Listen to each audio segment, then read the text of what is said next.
gabi-gabi dito sa 24 oras. Mahigit 20 taon din siyang naging host ng public affairs program na investigador.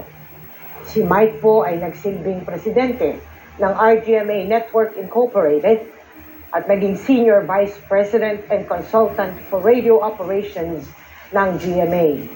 Siya rin po ang host ng Super Balita sa umaga at saksi sa Double B sa Super Radio DZBB. Mahigit 50 taon ng buong pusong naglilingkod sa mga manonood at tagapakinig si Mike na nagsimula sa industriya noong 1969 at naging bahagi ng GMA Network noong 1995. Nagluluksa po ang Board of Directors, Management at empleyado ng GMA Network Incorporated sa pagpanaw ni Mike. Ayon sa GMA Network, ang kanyang dedikasyon sa industriya ay magsisilbing inspirasyon sa lahat.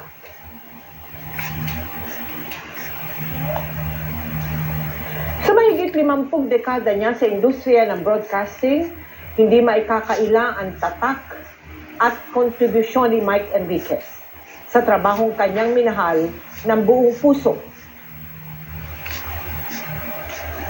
Siya po ang kasama natin sa pagtutok sa malalaking balita at sa pagiging saksi sa kasaysayan.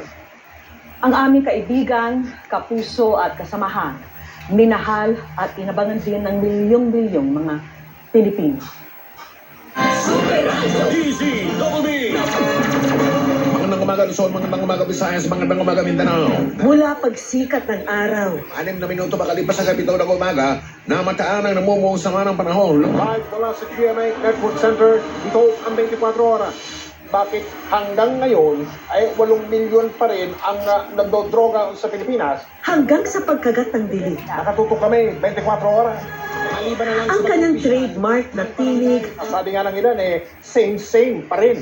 ang naghahatid sa atin ng mga balitang walang kinikilingan at walang pinoprotektahan. Hindi namin kayo tatantanan. Mahigit 50 taon na ang career ni Mike Enriquez sa broadcasting. Nagsimula yan nung siya ay 19 years old pa lang. Sa di sinasadyang pagkakataon, nang dalawin niya ang isang kaibigang nagtatrabaho sa radyo. Sabi niya, Mike is applying for a job. Sabi ko, of course not. Sabi niya, oh, why don't you try? Nothing to lose. I'll read the newspaper. Binasa ko. Tapos at the end, tinanong niya ako, when can you start? Taong 1995, nang lumipat siya sa GMA Network, kung saan sinimulan niyang pamunuan ang radio department ng GMA na kanyang pinalaki mula sa 4 na istasyon lamang. Ang oras po natin, 7:38 seguros. Tututukan natin ang lahat. Ang kanyang TV career naman, hindi rin daw sinasadyang magsimula nang mga ilangan ang GMA ng male anchor sa isang election coverage, bagay na labis daw niyang ikinagulat. Hoy, 7:03 na po, 30 minutos. Itong mukha na ito, hindi pang TV ito eh. Tanggap ko yun. Sarili ko ang nanay, hindi makapaniwalan sa TV ako eh. Umaabot na sa dalawa. Kinuha si Mike para maging anchor ng pinakabagong newscast ng GMA, ang Saksi. Nahawag nila ako for a meeting. Sabi nila, gusto nila fast-paced newscast. Tapos ang gusto nila, mabilis, no? Mabilis.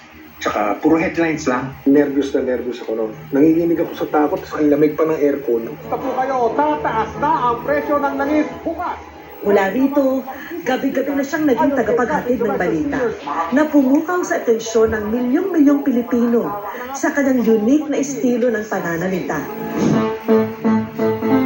Taong 2000, nang opisyal na maging investigador ng bayan si Mike, na umaksyon at nagbigay solusyon sa mga sumbong at problema ng ating mga kababayan.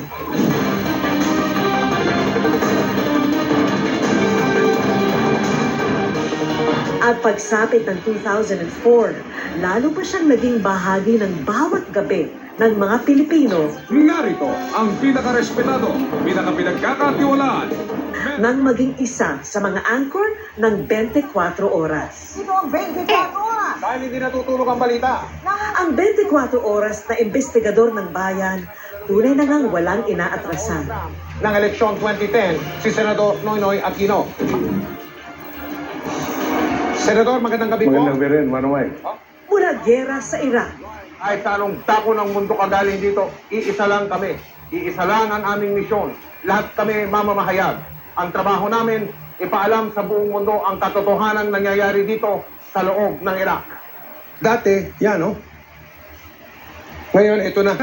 Tignan ninyo ang mga tao, kanya-kanyang hakot na nung mga karga ng barko na mga sakong puti. Ni isang bubong, Mel, ni isang bahay, ni isang struktura o gusali. Wala kang makikita na walang pinsala. Mga nakapanlulumong trahedya.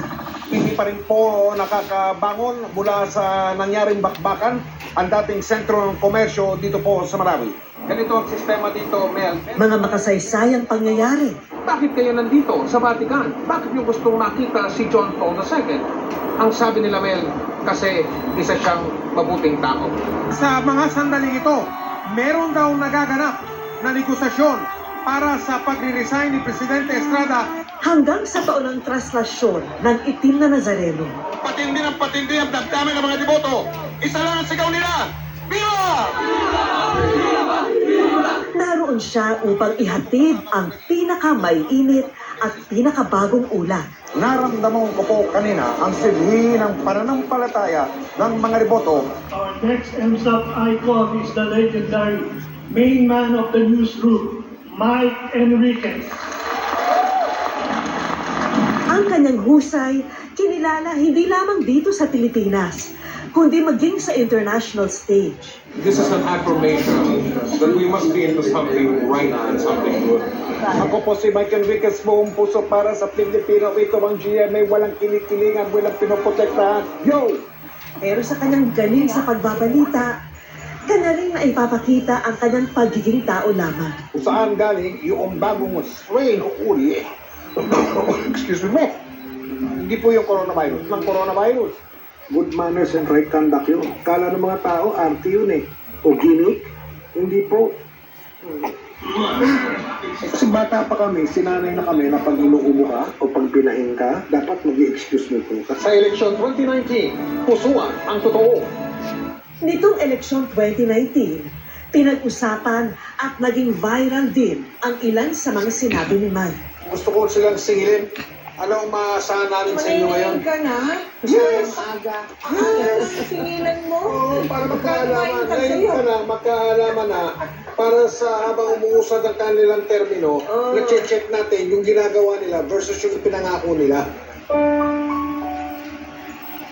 Ngayon, ang aming minamahal na si Mike, hindi muling maririnig ang tinig matapos ang kanyang pagkikipaglaban sa karamdaman. Pero sa aming puso, malinaw na malinaw pa rin ang kanyang boses. Hindi namin kayo tatantanan. Ako po ang inyong kapuso, Mike Enriquez. Noong may paninindig. Gabay namin sa paghahati ng serbisyo at katotohanan at ng matapang na pagbabalita. Paalam, Mike, hanggang sa ating muling pagkikita.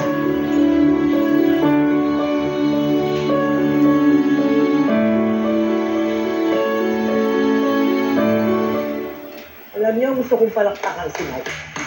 Galing talaga. Woo! At yan po ang mga balita ngayong Martes. Ako po si Mel Tiangco. Ako naman po si Vicky Morales para sa...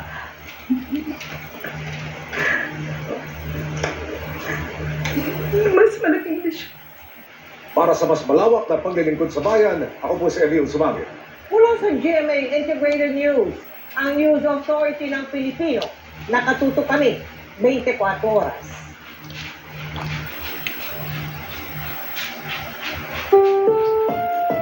Ang susunod na programa ay